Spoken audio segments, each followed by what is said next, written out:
ಅಯೋಧ್ಯೆಯ ಪ್ರಾಣ ಪ್ರತಿಷ್ಠಾಪನೆಗೆ ಕೆಲವೇ ಗಂಟೆಗಳು ಬಾಕಿ ಇದೆ. ಕೊರೆಯುವ ಚಳಿಯಲ್ಲೂ ಅಯೋಧ್ಯೆಯಲ್ಲಿ ರಾಮನಾಮ ಜಪ ಪ್ರತಿ ಗಲ್ಲಿಯಲ್ಲೂ ಪ್ರತಿ ಮನೆಯಲ್ಲೂ ಕೂಡ ಮೇಳೈಸ್ತಾ ಇದೆ. ಕನಸೊಂದು ಸಾಕಾರಗೊಳ್ತಾ ಇರುವಂತಹ ಕ್ಷಣ, ಶತಮಾನಗಳ ಅವಮಾನಕ್ಕೆ ಉತ್ತರ ಕೊಡುವಂತಹ ಕ್ಷಣ, ಚಿಮ್ಮಿದ ರಕ್ತಕ್ಕೆ ನ್ಯಾಯ ದೊರಕಿಸೋ ಕ್ಷಣ. ಈ ಕ್ಷಣ ಹೇಗಿದೆ, ಇದರ ಬಗ್ಗೆ ಮಾತನಾಡೋದಕ್ಕೆ ನಮ್ಮ ಆದಿಚುಂಚನಗಿರಿ ಮಠದ ಪೀಠಾಧಿಪತಿಗಳಾದ ನಿರ್ಮಲಾನಂದನಾಥ ಸ್ವಾಮೀಜಿಗಳು ನಮ್ಮೊಂದಿಗಿದ್ದಾರೆ. ಶ್ರೀಗಳೇ ನಮಸ್ಕಾರ. ಪ್ರತಿ ಮನೆಯಲ್ಲೂ ರಾಮನಾಮ ಸ್ಮರಣೆಯಾಗ್ತಾ ಇದೆ, ಪ್ರತಿ ಮನದಲ್ಲೂ ರಾಮನಾಮ ಸ್ಮರಣೆಯಾಗ್ತಾ ಇದೆ. 500 ವರ್ಷಗಳ ನೋವಿಗೆ ಇವತ್ತು ಉತ್ತರ ಸಿಗ್ತಾ ಇದೆ. ಹೇಗಿದೆ ಅಯೋಧ್ಯ?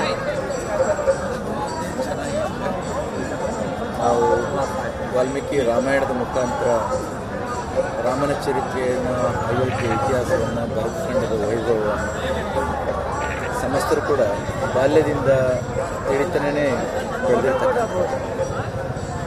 ಈಗ ತಾನೇ ನೀವು ಹೇಳಿದ ಹಾಗೆ 5 ಶತಮಾನಗಳ ಕನಸು, ಕೋಟ್ಯಾಂತರ ಭಕ್ತರ ಕನಸು ಸಾಕಾರಗೊಳ್ತಾ ಇರ್ತಕ್ಕಂಥ ಸಂದರ್ಭ ಇದಾಗಿದೆ. ಹೌದು, ಸಮಸ್ತ ಭಾರತೀಯರ ಕನಸು ಸಾಕಾರಗೊಳ್ತಕ್ಕಂಥ ಕ್ಷಣ ಕೆಲವೇ ಗಂಟೆಗಳಲ್ಲಿ, ಅಂದರೆ ನಾಳೆ ಅದು ಸಾಕಾರಗೊಳ್ತಾ ಇದೆ. ಇಂತಹ ಪವಿತ್ರ ಕ್ಷಣಕ್ಕೆ ಸಾಕ್ಷಿ ಆಗ್ತಾ ಇರ್ತಕ್ಕಂಥ ಎಲ್ಲರೂ ಕೂಡ ಸಂತೋಷವಾಗಿದೆ, ತುಂಬ ಸಂತೋಷವಾಗಿದೆ. ಒಂದು ನಾಗರಿಕತೆ ನಶಿಸುವ ಹಂತಕ್ಕೆ ಹೋಗಿ ವಾಪಸ್ ಬಂದು ತನ್ನ ಅಸ್ತಿತ್ವವನ್ನು ತೋರಿಸಿಕೊಳ್ಳೋದು, ನಾವಿಲ್ಲಿದ್ದೀವಿ ಅಂತ ಹೇಳಿಕೊಳ್ಳೋದು. ರಾಮಲಲ್ಲಾನ ದೇವಸ್ಥಾನವನ್ನ ಕೆಡವಿದ ನಂತರವೂ ಕೂಡ ಜನರ ಮನಸ್ಸಿನಲ್ಲಿ ರಾಮ ಶಾಶ್ವತವಾಗಿ ಉಳಿದಿದ್ದಕ್ಕೆ ಇವತ್ತು ಈ ದಿನ ಕಾಣೋದಕ್ಕೆ ಸಾಧ್ಯ ಆಯಿತು. ಆ ಹೋರಾಟದ ಹಾದಿಯ ಬಗ್ಗೆ ಏನನ್ಸುತ್ತೆ?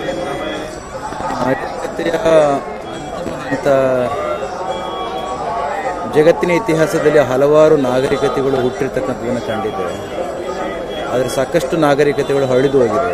ಅಳಿಯದೇ ಉಳಿದಿರ್ತಕ್ಕಂಥ ಯಾವುದಾದ್ರೂ ಒಂದು ನಾಗರಿಕತೆಗಳು ನಮ್ಮ ನಾಗರಿಕತೆ. ಇದರಲ್ಲಿ ನಮ್ಮ ಧರ್ಮಕ್ಕೆ ಎಂದು ಕೂಡ ಅವನತಿ ಆಗಿಲ್ಲ.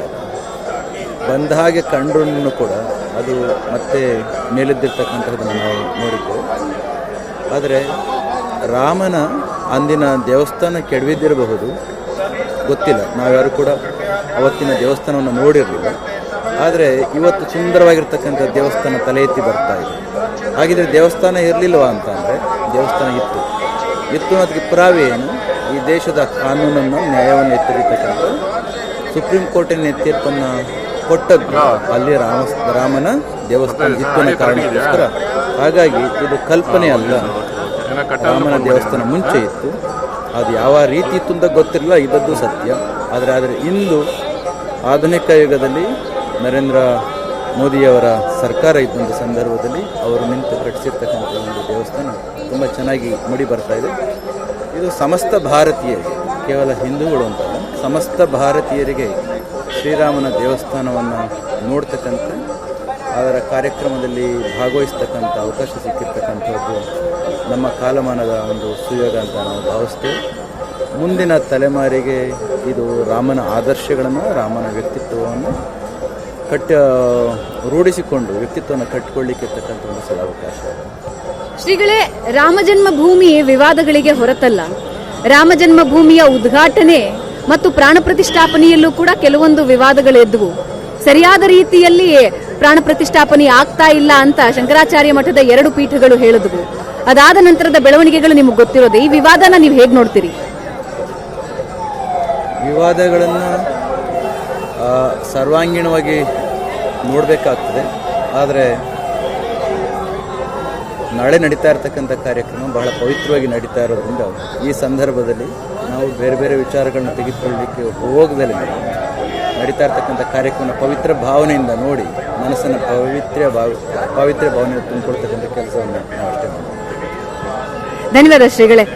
ಕ್ಯಾಮ್ರಾ ಪರ್ಸನ್ ಮಂಜು ಜೊತೆ ಭಾವನಾ ನಗಯ್ಯ, ಏಷ್ಯಾನೆಟ್ ಸುವರ್ಣ ನ್ಯೂಸ್, ಅಯೋಧ್ಯ.